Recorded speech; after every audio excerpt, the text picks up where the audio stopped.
the treatment of these two conditions. Metformin in patients with thyroid may decrease TSH and thyroid volume and is safely recommended.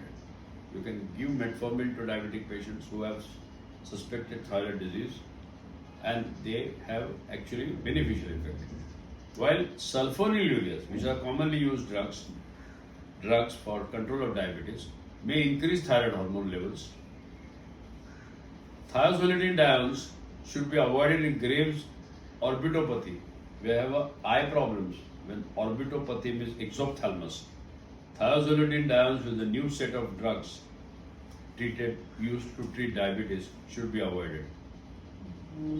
Now, another very important thing, the treatment with GLP-1 analogs or agonists, which are now very popular to use for weight reduction. They should be avoided in the patient with family history of thyroid cancer. If there is an obvious history of thyroid cancer in the family, do not use this drug. Although they are good for weight loss, they should not be used. It may increase the risk of medullary cancer of thyroid gland. Insulin doses may be increase or decrease depending of the clinical response. It is very important to treat thyroid with diabetes, especially in pregnancy.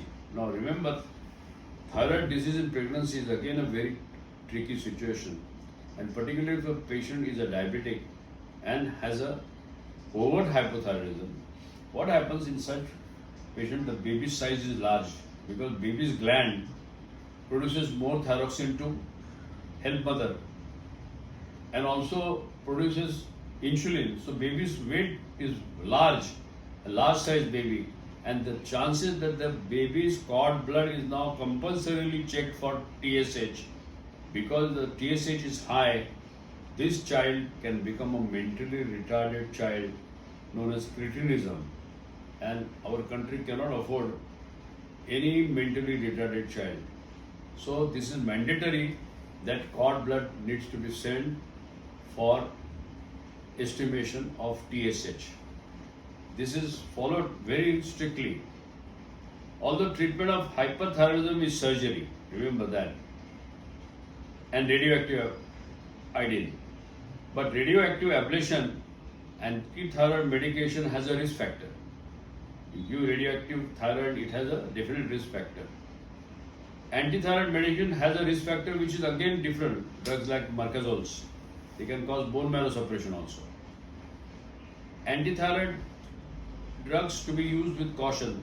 The remission of Graves' disease. The Graves' disease are large size goiters with a high production of exophthalmos, tremors, swings of mood. This is Graves' disease. When you try to treat Graves' disease, the medical treatment less than 40% effective. Therefore, thyroid dysfunction is common in diabetic patients and produces significant metabolic abnormalities and disturbances. If left untreated, can affect the disease primarily being treated. So that is what the entire exercise of this talk is, to make you aware that thyroid dysfunctions are very common.